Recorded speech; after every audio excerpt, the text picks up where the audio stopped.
By now, anybody looking closely knows that the 5070 for 4090 performance at 549 claim made by CEO Jensen Huang is basically nonsense, relying on multi-frame gen versus not multi-frame gen frames and pretending they're the same thing. Not that multi-frame gen isn't cool, to be clear, but it's not the same thing as raw performance.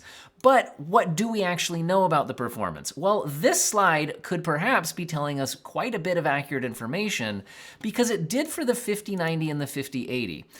In this slide, and to be clear, just these two games. I'm gonna just like cover up all the other ones with my fat head here. I might as well, because like literally they're irrelevant, multi-frame gen to not multi-frame gen, all sorts of nonsense happening here. But these two showed about a 33% uplift for the 5090, and that's fairly close to what independent testing actually saw for 5090 versus 4090. The 5080 in independent testing wasn't too far off from the 15% uplift we're seeing here versus the 4080. And the 5070 Ti is showing about a 20% uplift versus the 4070 Ti, and the 5070 is also showing about a 20% uplift compared to the 4070. Now, these don't have independent testing yet, and I don't have my review sample yet, so I'm not pretending to not know something that I really do. That's not what's going on here. I'm just going off of, okay, what should we expect based on this data set? So it has been fairly accurate for the 5090 and 5080. If I want to look at how I've tracked that, here's how it goes against my benchmarks. So in that particular two-game set on NVIDIA's claims, my benchmarks, I didn't test those exact two games, but in my entire test suite, I saw a 27% uplift for 5090 versus 4090, although I had a AIB partner 4090, so that could have slightly suppressed the results here, making 30% fairly reasonable, and other media outlets were kind of getting in that upper 20s to low 30% range. 30%-ish seems pretty typical. The 5080 versus 4080 in my testing showed about a 14% uplift, and depending on the review outlet, some saw less, and certain games saw a regression, whereas none of my games I tested saw a regression in performance, and that could be showing that. So there's a wider spread on 5080 versus 4080 reviews, but 14% isn't out of the line. I saw like Tech Power Up got a similar result as well, that kind of thing. So again, question mark on my benchmarks for 5070 Ti and 5070, but the claim on those same slides is 20%. Maybe subtract a couple percent to what we actually get, who knows. However, we do have a lot of other information. We have a whole bunch of info, this is official from NVIDIA, on the specs of the 5070 and the 5070 Ti and how it stacks up against its predecessors. But the elephant in the room on this information here, though, and NVIDIA's slide here, though, is the super class cards from the 40 series. Because when we're looking at 5090 versus 4090, there was no 4090 Super to kind of get in the way of that full generational uplift being exciting, despite the price hike. With the 5080, you did have a 4080 Super, but it performs about the same as a 4080. It's a 2 or 3% performance difference. What really the 4080 delivered was the price cut to match where the 5080 came in at $1,000 instead of the original $1,200. Whereas with the 5070 Ti compared to the 4070 Ti, there was a very meaningful hardware change 1 year ago with the 4070 Ti Super. It gave us 16 gigabytes of VRAM instead of the 12 that originally came on the 4070 Ti, and that matches what the 5070 Ti is giving us. And so if we look at NVIDIA's slide here, comparing the 5070 Ti to the 4070 Ti, and showing some big jumps, remember that there is a 4070 Ti Super that we did get 1 year ago. Now, if we look at this, there's not a massive CUDA-core jump, but it is about 17%. Now, we haven't been seeing a massive difference in terms of how the additional cores perform like way better with the Blackwell generation compared to Ada or anything like that. So if we're getting a 17%-ish bump in CUDA cores and NVIDIA's claiming a 20% performance bump on this slide, that all seems to kind of match up, although do notice the GPU boost clocks, though, were actually higher on the 4070 Ti than they are on the 5070 Ti. So with a small decrease to boost clock, we might have some questions. Now, you could dig through here and see, but there are some other changes here. Again, the 12 gigabyte to 16 gigabyte jump, we did already get a 16 gigabyte jump with the Super class in between. Like I said, kind of elephant in the room.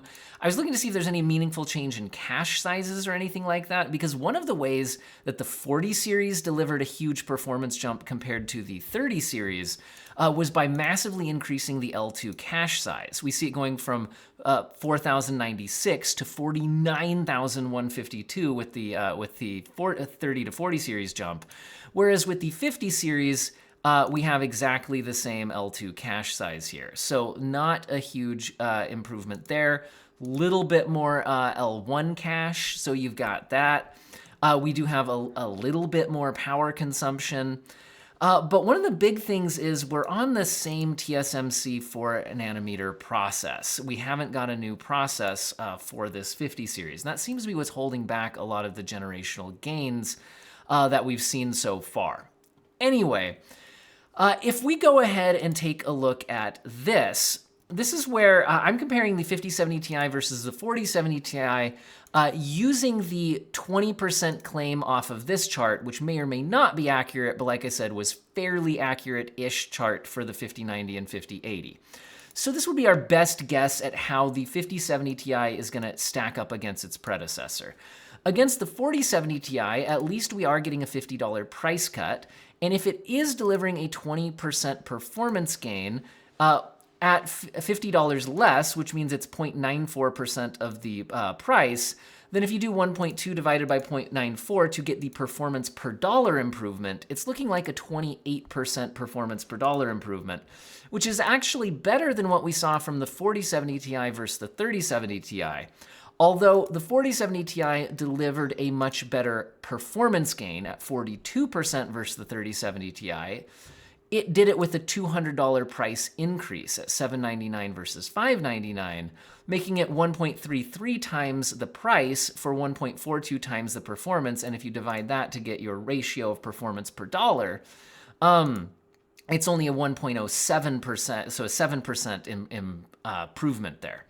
Now, again, though, the elephant in the room is the 4070 Ti Super. That also came in at $799 a year later, delivered 9% better performance than the 4070 Ti did, and came with 4 extra gigabytes of VRAM. That got you the 16 gigabytes of VRAM at the same price a year later, again, 9% faster. So if we then take the 1.2 versus the 4070 Ti, and divide that versus the 1.09% improvement we got with the 4070 Ti Super. I'm using Tech PowerUp's performance data for that generational improvement there, just to be clear.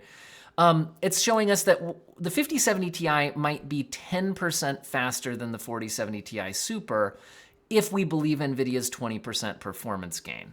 Like I said, it does have 17% more cores than the 4070 Ti, so that's not completely unreasonable, although with the lower clock speeds, I don't know, we'll have to see. Coming in with the $50 price cut, though, even compared to the 4070 Ti Super, does mean that compared to the 4070 Ti Super, we might be getting a 17% performance per dollar improvement with the 5070 Ti, even versus the 4070 Ti Super. So that's where that would stack up. Now, also we could look into, and I didn't prepare a chart ahead of time, so let's pop over to the Tech PowerUp's relative performance chart. We could also try to get an idea of where this would stack up versus like the 5080, because if the 5080 is 30% faster than a 4070 Ti Super, and then we get maybe 10% more off of that, the 5080 could still be noticeably faster than the 5070 Ti Super. It'll be interesting to see how those stack up, whether the saving the $250 off the 5080 ends up being a good way to go on that. Now, what if we start looking at the 5070? Again, the 5070 is claiming the 20% performance uplift. That may or may not end up being accurate. But if we look at that compared against the 4070 Super, it would look like it's looking like only a 3% performance improvement versus the 4070 Super. Because the 4070 Super was actually a pretty healthy performance jump against the baseline 4070. It was a 16% performance jump already for the 4070 Super versus the 4070. So we already got a 16% performance jump. So if we're only getting a 20% performance jump off of that same baseline, that's not a massive improvement. And if you divide the 1.2 estimate off of NVIDIA's graph by 1.16, you get 1.03, so a 3% improvement. Now, it is coming in at $50 less than the 4070 Super, which would give us a 12% performance per dollar improvement compared to the 4070 Super. So at least there's that. But really, it's looking a lot like this might just be a 4070 Super with a $50 off price tag. So, similar to the kind of better deals we saw on the 4070 Super when you'd get brief little sales. Now, if we ignore the Super class, we could look at the generational history of the 70 class and see how this fits in. So this is all of my performance numbers here, and even the pricing data I pulled off of Tech PowerUp's relative performance chart. But then I used a Bureau of Labor Statistics inflation calculator to look at what this would cost in the most recent month that the calculator had available, which was December 2024. And we can kind of look at how pricing has been for the 70 class. And if we ignore the 4070 Super, how does the 5070 fit into all of this? So we can see that the pricing for the 70 class used to be better with like the 900 series and even the 10 series, where even adjusted for inflation, they would come out as 436 and basically 500. So around 450, 500 in today's money. Whereas if we once we got to the 2070, which jumped the MSRP all the way up to $500, which adjusted to inflation from 2018 dollars is $623 today, that's where we had that big jump. And then the 3070 came in at the same MSRP a couple of years later, which inflation adjusted would be $605 since it's 2 less years of inflation. The 4070 jumped up the MSRP another $100, which adjusted for inflation is $623. So actually, there was a lot of inflation there, so you could maybe forgive that. Although, is your pay increasing with inflation, guys? Some people's is, not everybody's though. That's where we get that fitting in there though. Anyway, though, that's how the money's stacking up. So the last several generations have been around $600 in today's money. And so the 5070 coming in at $550 actually is fairly aggressive pricing compared to the 20, 30, and 40 series once you've adjusted for inflation. Again, is your pay adjusting for inflation? Well, anyway. Performance versus previous generation, though, this looks very underwhelming. The 970 delivered a 43% performance increase, the 1070 delivered a 47% increase, 2070 a 34% increase, 3070 a 53% increase, 4070 only delivered a 22% increase, and now the 5070 delivering a 20% increase, although we did have a 4070 Super already delivering 16% increase a year ago.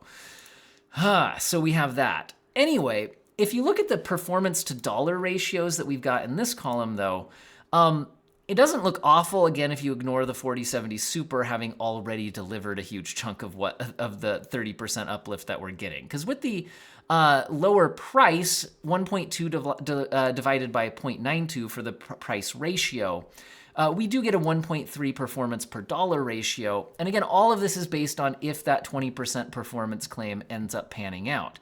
Now, will it end up panning out? This is the one I'm most suspicious won't.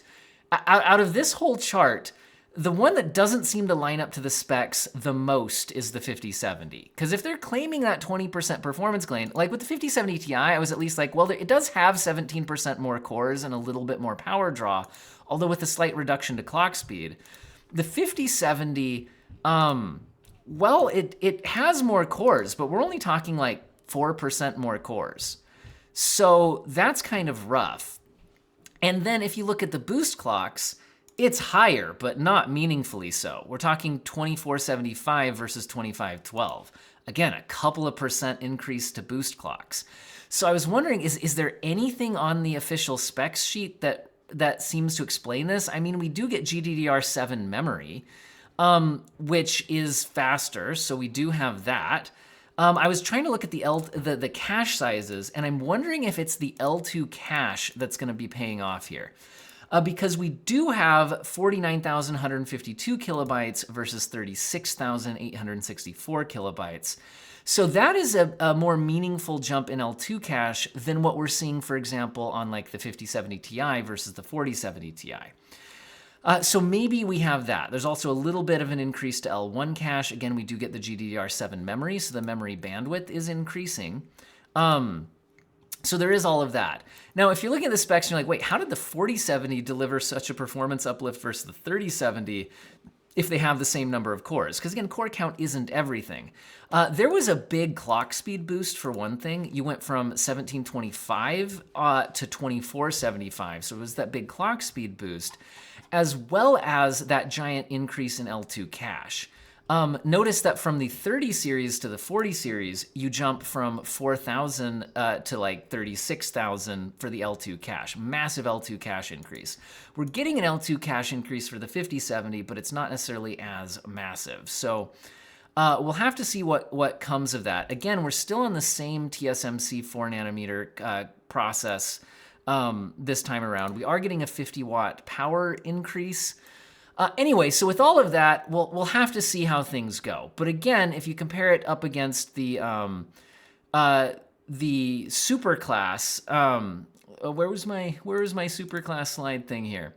Here we go. If we compare this against the 4070 Super, it is looking like it's basically going to be the same performance for $50 less. Which, I mean, at least it's an improvement, but anyway. That's what I've got for you guys. We'll have to see how the actual testing goes once it's available. These are supposed to release in February, but as far as I can tell, there's no specific official release date available publicly yet at this time. Also, what about the 60 class? The latest rumors on that is March for the 60 Ti and 5060, and the latest rumors on these specs are that it will be, again, where the 60 Ti class has both an 8 and 16 gigabyte model, whereas the 60 class only has 8 gigabytes of VRAM. If we still only have 8 gigabytes of VRAM on the 60 class, I'm going to be incredibly disappointed. But to be clear, this is a rumored chart and release date for the 60 class, so it is what it is. Anyway, hopefully you guys found the video useful and or interesting. Again, most of the analysis based on the assumption that this chart is correct. Like I said, it wasn't too far off for the 80 and the 90s. But again, we'll have to see how independent testing plays out. I hope all of you have an excellent day.